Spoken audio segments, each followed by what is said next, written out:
किसान यहाँ पे भीख नहीं मांग रहा है, एक इज्जत की जिंदगी जी रहा है। आज ये लड़ाई इज्जत की जिंदगी जीने की लड़ाई के बराबर है। और मोदी के नाम मान ले, मोदी के नाम मान ले। मैं तो सिर्फ इतना ही कहना चाहता हूँ कि आजादी से पहले ईस्ट इंडिया कंपनी थी, अब अडानी और अंबानी है। किसानों के जो काले कानून सरकार ने बना दिए हैं उनको तत्काल रद्द किया जाए। मोदी सरकार अपने हिंदुत्व एजेंडा के सामने पूरा भारत का बाजार मजदूर किसान को उन्होंने बेच दिया है अडानी अंबानी को। व्यापारी बड़े व्यापारी का सिर्फ एजेंट बन गया है और छोटा किसान सिर्फ एक दिहाड़ी मजदूर बन गया है किसी कंपनी का। मैं तो कह रहा हूँ कि मोदी और शाह के बैठे यहाँ के बात करें। यहाँ पंजाब हरियाणा यूपी से आए किसान उनको एक प्रोविजन समझाएंगे।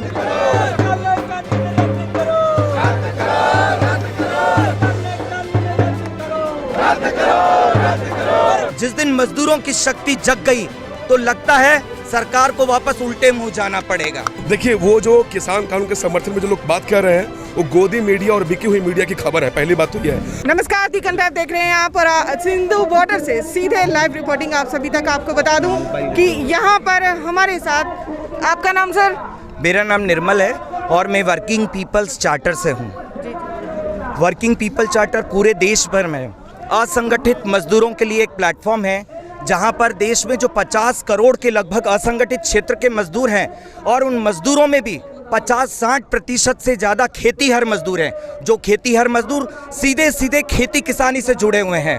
और आज न केवल किसानों के ऊपर भीड़ पड़ी है, सीधी इस पूरे देश में जो असंगठित क्षेत्र में मजदूर काम कर रहे हैं, जिनकी संख्या 50 करोड़ आकी गई है, उनके ऊपर संकट आ रहा है। देश में मजदूर एकता जिंदाबाद जिंदाबाद। अभी वर्किंग पीपल चार्टर के माध्यम से हमारी पूरी टीम यहाँ पर आई है। कुछ लोग अभी वहाँ पर बोलने के लिए बैठे हैं और हमारी मांग है कि इन किसानों के जो काले कानून सरकार ने बना दिए हैं उनको तत्काल रद्द किया जाए, उनको वापस लिया जाए। साथ में ही साथ में ही इस लॉकडाउन के दौरान जिस प्रकार किसानों के साथ छलावा करके, धोखा करके, साजिश करके और कूटनीति से जो ये काले कानून लेके आए थे, उसी प्रकार मजदूरों के लिए भी ये काले कानून लेके आए हैं। अभी मजदूरों की शक्ति जगी नहीं है, किसानों की शक्ति आज सड़कों पर है। और इस शक्ति को देख के जिस दिन मजदूरों की शक्ति जग गई तो लगता है सरकार को वापस उल्टे मुंह जाना पड़ेगा। आप लोग किसान मजदूर संगठन से हैं, तो किसानों की और मजदूरों की समस्याएं क्या क्या हैं? मैं धर्मेंद्र हूँ, all India workers coordination committee की तरफ से आया हूँ और उनका पैगाम लेकर आया हूँ, मजदूरों का पैगाम। और वो किसानों के साथ हैं। साथ होने की वजह बिल्कुल सीधी और साफ है कि जिस प्रकार ये तीनों काले कानून आए हैं, इसने एक खुली छूट दे दी है बड़े बड़े घरानों को, अंबानी को, अडानी को और बड़े बड़े कॉरपोरेट्स को कि वो औने पौने दामों पे अपनी मर्जी के तहत, अपने कॉन्ट्रैक्ट के तहत वो जहाँ चाहें, जैसे चाहें, जितना चाहें वो अनाज खरीद सकते हैं, उसको रख सकते हैं, उसको हिंदुस्तान के बाहर भेज सकते हैं।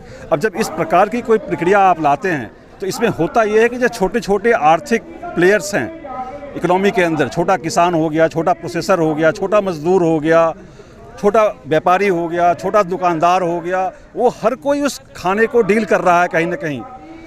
उस पूरी प्रक्रिया पे उस पर दबाव पड़ता है बड़े घरानों का, बड़ी कंपनियों का, और उस दबाव को छोटी कंपनियां बड़ी कंपनियों के मुकाबले नहीं झेल सकती अगर सरकार का सपोर्ट नहीं रहा तो।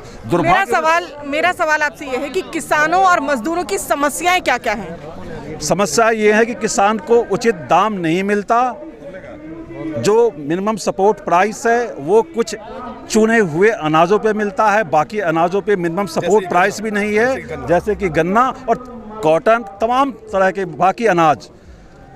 उसका परिणाम ये होता है किसान जब अनाज उपजाता है तो उसके पास वो बाजार नहीं होता जहां उसे उसके मजदूरी का और उसकी मेहनत का वाजिब दाम मिल सके।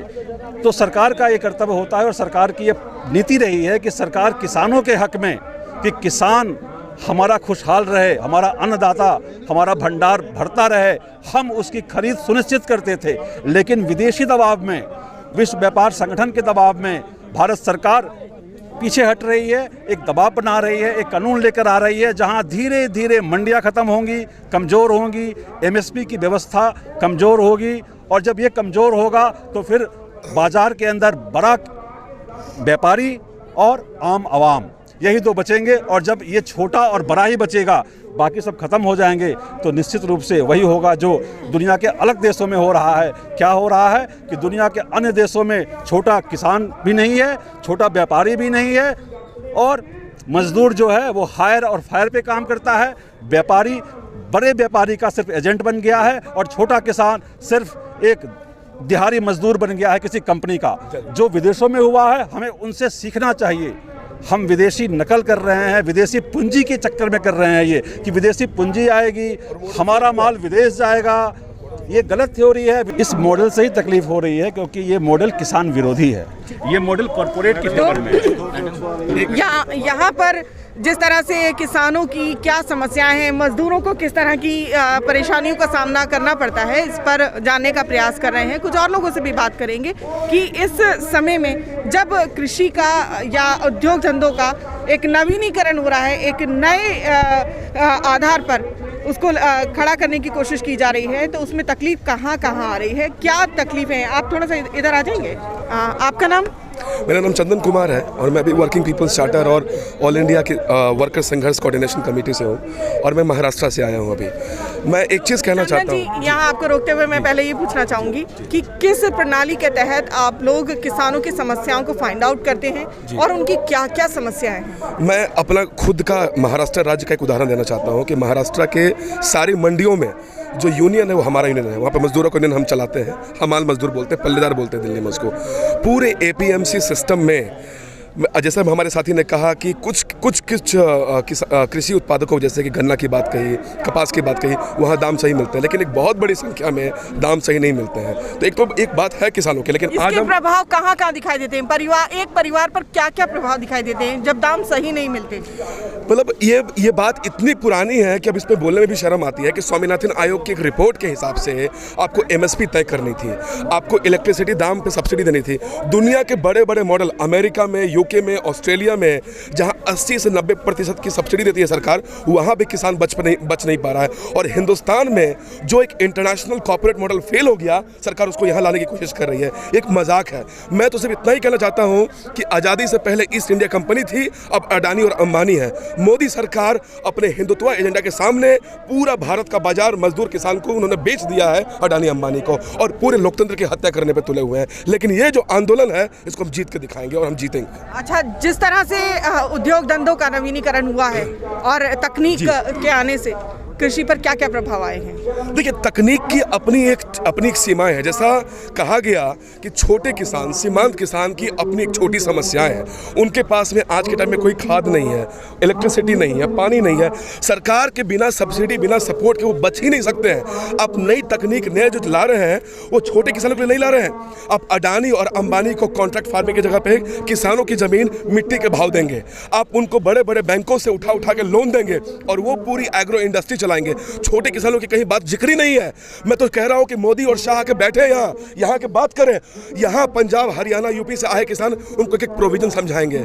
यहाँ के सारे किसान इतने समझदार हैं कि उनको बताइए कि कानून में क्या क्या कमियां लिखी गई है। ये पूरी कानून, पूरी व्यवस्था सिर्फ और सिर्फ कॉर्पोरेट को मजबूत करने के लिए है। अच्छा, जिस तरह से नाराजगी सभी की है नए कानून को लेकर के और नई व्यवस्था को लेकर के भी, कि हर परिवार तकलीफ में है, हर बाजार जो है वो नष्ट हो रहा है। 2006 में बिहार में एपीएमसीज खत्म हो गई, बाजार पूरी तरह से 2004 में बाजार पूरी तरह से नष्ट हो गए।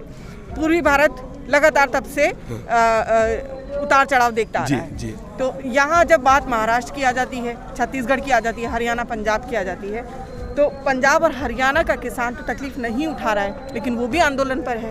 इसकी वजह उसमें 60% से ज़्यादा, अभी एक नेशनल चैनल का एक सर्वे है जिसमें 60% से ज़्यादा ये बताया जा रहा है कि किसान कानून के समर्थन में है। तो इस पे क्या कहेंगे? देखिए, वो जो किसान कानून के समर्थन में जो लोग बात कर रहे हैं, वो गोदी मीडिया और बिकी हुई मीडिया की खबर है। पहली बात तो ये है। मैं आपका धन्यवाद देता हूँ कि आप यहाँ पे आकर के सही मुद्दों को सुनने की कोशिश कर रही हैं। आपने उदाहरण दिया बिहार का, मैं बिहार को उदाहरण देता हूँ। मेरा आंकड़ा नहीं है, भारत सरकार का आंकड़ा है। बिहार का किसान पंजाब की मंडी में आकर के 14 लाख मीट्रिक टन आकर के यहाँ पे अपना पैडी बेचता है बिहार का किसान, इसलिए बिहार का किसान विरोध कर रहा है। उसी प्रकार से छत्तीसगढ़ का किसान, बाकी राजस्थान का किसान पंजाब की मंडियों में आके अपना सामान बेच रहा है, बिकॉज उनके यहाँ मंडी सिस्टम बिल्कुल बर्बाद है। जैसे आपने बिहार की बात कही, बिहार में 2004 में मंडी खत्म की गई, लेकिन आप पूछिए नहीं सरकार से क्यों 2004 से आज तक 16 साल से बिहार का किसान पंजाब की मंडियों में आकर के अपना धान बेचता है, अपना गेहूं बेचता है। पूछिए सवाल में, और ये सबको पता है पंजाब का विरोध इसलिए हो रहा है क्योंकि पंजाब को पता है कि एमएसपी और मंडी की क्या विशेषता है। हर किसान यहाँ पे भीख नहीं मांग रहा है, एक इज्जत की जिंदगी जी रहा है। आज ये लड़ाई इज्जत की जिंदगी जीने की लड़ाई के बराबर है। बस इतनी मैं बात करना चाहता हूँ।